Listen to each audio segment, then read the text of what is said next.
말하기 연습. 오늘 이야기해볼 책은 데일 카네기의 성공 대화론입니다. 책의 제목이 성공 대화론이기는 하지만 이 책은 대화를 잘하는 법을 다루기보다는 대중연설을 잘하는 방법을 이야기하고 있습니다. 1대1 대화가 아니라 다수의 사람 앞에서 어떻게 하면 말을 잘할 수 있는지에 대해 설명을 하고 있는데요. 목차를 보면 자신감을 얻는 방법, 또 기억력을 향상시키는 법과 연설을 하기 전에 그 장소로 또 어떻게 세팅을 해야 되는지, 그리고 청중의 관심을 끄는 법과 그 관심을 어떻게 하면 계속 이제 유지시킬 수 있는지, 그리고 감동을 주는 법, 또 의미를 전달하는 법, 그리고 마무리를 잘하는 법 등등 굉장히 실용적으로 꿀팁들이 담겨져 있습니다. 인간관계론과 마찬가지로 데일 카네기의 이 책들을 보면은 제가 느끼기에 굉장히 좀 트렌드하다고 생각이 됩니다. 이분이 대략 100년 전 사람인데도 불구하고 문체가 이질적이지도 않고 또 되게 지루하지 않게 술술 재밌게 잘 읽히는데요. 왜 데일 카네기의 책들이 이렇게 재미있게 읽히는지와 또 이 성공 대화론에서 다루고 있는 대중 연설을 잘하는 그런 팁들이 어느 정도 맞닿는 부분이 있어서 오늘은 이 책이 왜 재밌게 읽혔는지를 설명을 드리면서 이 또 성공 대화론에서 이야기하는 그 몇 가지 방법들을 한번 같이 이야기를 해보도록 하겠습니다. 우선 데일 카네기의 책들은 다 이렇게 좀 세분화해가지고 장을 나눠 놓습니다. 그리고 각 장마다는 딱 한 가지 핵심 내용만 이제 다루고 있는데요.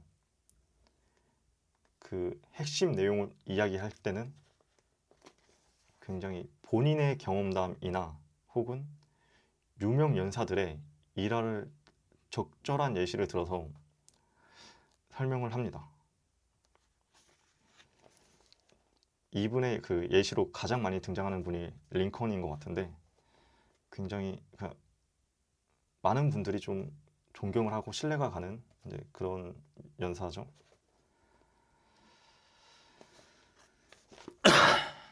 그리고 이런 예시들을 들 때는 또 굉장히 명확하게 이야기를 합니다.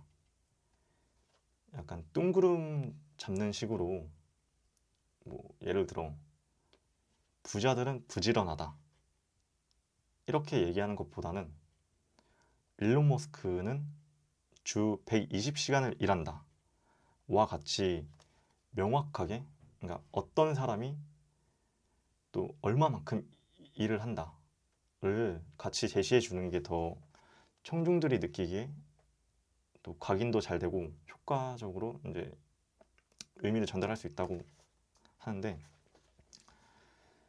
이 책에도 그런 부분을 잘 활용하고 있는 것 같더라고요.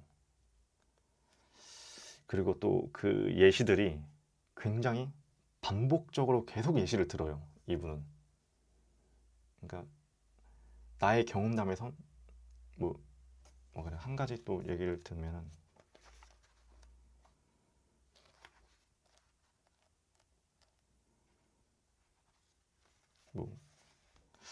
청중을 깨어 있게 하는 법에 관해서 본인의 이런 경험담을 한번 얘기해주고 또 링컨은 또 어떤 일화가 있었는지를 또 예시를 들어주고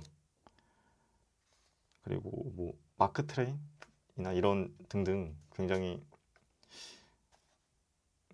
그러니까 유명한 연사들의 예시를 계속 들면서 반복적으로 이야기를 합니다. 어떻게 보면 자기 암시이면서 좀 최면을 건다 느낌인데요. 근데 같은 내용을 계속 반복적으로 이야기를 하면은 좀 지루해질 수가 있잖아요. 그래서 이분은 좀 약간의 계속 변주를 줘가지고 읽었을 때 다채로운 느낌이 들게끔 지루하지 않게, 하지만 그러면서도 한 가지 핵심 내용을 그냥 계속 따다다 때려 박습니다. 그래서 다 읽고 나면은 딱 그 한 가지 핵심 내용을 머릿속에 각인이 되게 만드는 능력이 있으신 것 같아요.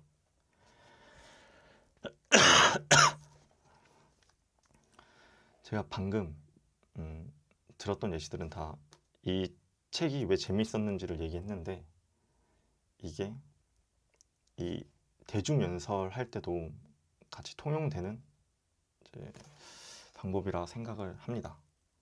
우선은 한 가지 파트에선 한 가지 이야기만 한다.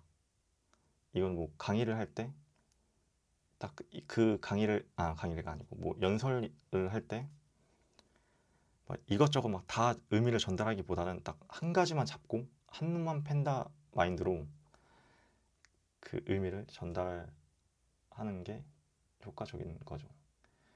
그리고 이야기를 할 때는 또 너무 이론적인 것만 이야기하기보다는 그러니까 본인의 경험담과 또 유명한 연사들의 일화를 예시로 들어서 이야기한다는 것. 그리고 예시를 들 때는 너무 근거 없이 뜬구름 잡는 이야기보다는 정말 명확하게 이제 제시를 해줘야 된다라는 것. 그리고 이런 핵심 내용을 예시로 들 땐 진짜 반복적으로 여러 번 얘기를 해가지고 그 사람 머릿속에 계속 남을 수 있게끔. 하지만 그렇지만 지루하지 않게 계속 좀 다채로운 표현과 이제 표현 방법을 써가지고 이제 의미를 전달하는 게, 그쵸, 연설을 할 때 이제 좋게 쓸 수 있는 그런 꿀팁이 되겠죠. 근데 제가 방금 말한 것 말고도 여기서 좀 다루고 있는 게 굉장히 많은데요. 또 한 가지 지금 기억에 남는 거는, 그러니까 상대방은, 그러니까 사람들은 누구나 다 본인이 가장 재밌다. 이게 무슨 말이냐면, 그러니까 남들 이야기보다는 본인이랑 직접적으로 이렇게 관련이 있는 것들에 흥미를 느낀다는 건데, 당연한 거죠. 그 아프리카에서 뭐 몇십만 명이 어떻게 고통을 느끼고 있다보다는 당장 제가 걸린 이 감기가 더 심각하게 받아들이는 것처럼, 사람은 누구나 그 자기 자신에 관한 이야기를 하는 걸 좋아한다는 것. 그래서 그런 걸 좀 잘 살려서 상대방이 직접적으로 느낄 수 있게끔 또 이야기를 하는 거를 이 책에도 담고 있는데요. 아무튼 이처럼 그렇죠. 또 방금 제가 얘기를 하다가 좀 딴 생각을 했는데, 굉장히 좀 유익한 내용이 많습니다.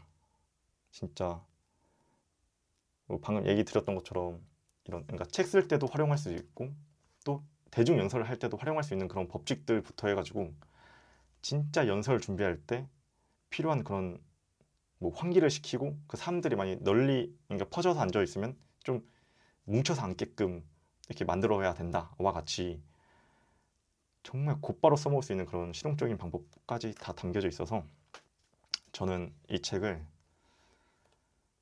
그 뭐 데모데이나 다시 말해 발표 평가 혹은 피칭 이런 연설 등등 그 남들 앞에 서서 이야기를 해야 될 이제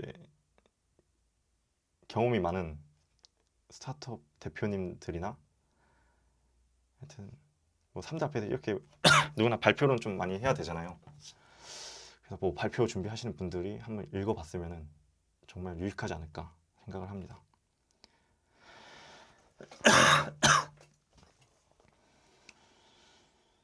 네. 제가 이게 기침이 작년 11월부터 만성 기침으로 계속 하고 있는데, 이게 좀 괜찮아지다가도 또 계속 기침을 하게 되네요. 한번 병원에 가서 검사를 봐야 될 것 같고. 네, 그래서 오늘은 이 말하기 연습 여기까지 하겠습니다.